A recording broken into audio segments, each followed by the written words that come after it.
The next plane we're going to be building is a three-place Cub. These are going to be the wings right here. You can see our color scheme. These are going to have a three-place adjusted set of pistol flaps. This is going to be an experimental aircraft. We decided that our next aircraft is going to be experimental so we can work more easily with some of the things we're trying to design. And then over here, taking shape quickly,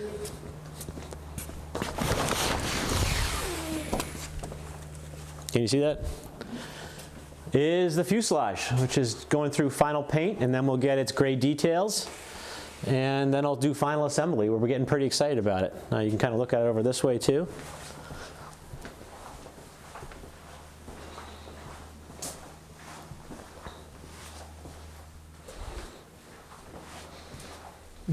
Kirk Ellis is always doing great work.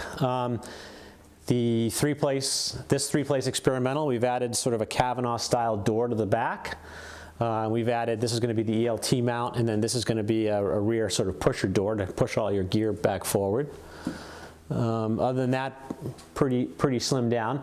We're going to be using this aircraft. It's also going to have our aluminum struts on it as well. But we're going to use this aircraft into the spring here, testing out titanium landing gear as well as our new shocks. So that's the next life for this aircraft.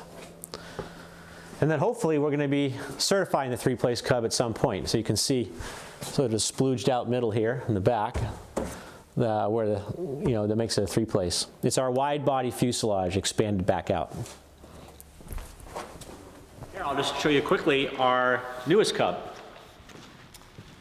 And this is going to be our Cub for the next couple of years. It's going to go, actually we should have it flying here within a couple of weeks.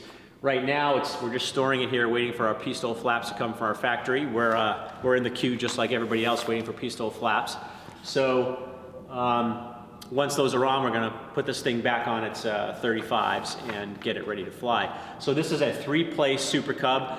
We did a color scheme that everybody's calling gravel bar camo. Not that we're trying to hide or anything, but we thought we'd kind of go with this black with battleship gray accent. And of course, we've put all of our STC products on this plane. I'm going to take you around just to show you the coolest part of it in my mind, which is the three-place. Watch that, cameraman. So, unlike the four-place we've been doing a lot of talk about, this one is a pilot right entry only, and it's one person in the front, the pilot in the front, and then two in back. Of course, if you were going to fly this tandem, someone could sit in the back in the middle and still fly it with a stick in the middle. But the idea here is to just pop out the frame just enough so that you can get two people side by side. And the nice thing about this design is that the pilot in front has pretty much the same experience they've always been used to in a Cub, with center stick, one person there. So if you're a longtime Cub pilot and if you like that aesthetic, or you like that feeling that you've flown with for all this time, you still have that while having a lot more chance to put your baggage and your other details right down the center line of the aircraft. This one also, of course, has a very big baggage door in the back, which I'll show you quickly. So that's our baggage door for the rear of this aircraft. This one right here is just for our ELT mount. And then we left the back open, and this is just a door for just pushing your stuff around inside. So if you put something back really far, this one's really tight. But if you put something back really far, you can just basically go in here and push it back forward so you can get it out. So that's all this door is for.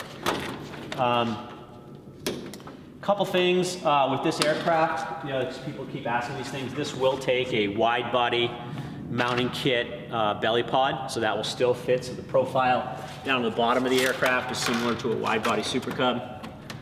As a matter of fact, this whole design is basically a wide body P-18 frame, and then splooged out as you see here with this part here.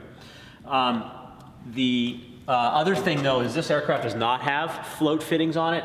We're engineering float fittings for three-place over the next year, but this one we didn't want to wait for that, and there's some pretty complicated geometry and other stuff involved with the float fittings, so this one won't have float fittings.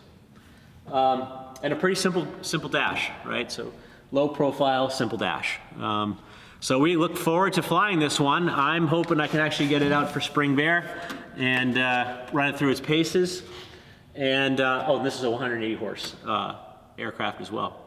And hopefully we'll get the flaps on it in time. If not, we might put the old flaps on it for a bit so we can fly it. All right, so again, Sean McLaughlin from Airframes Alaska, and if you got any comments or anything like that, leave them below or reach out to us and we'd be happy to answer questions. Thank you.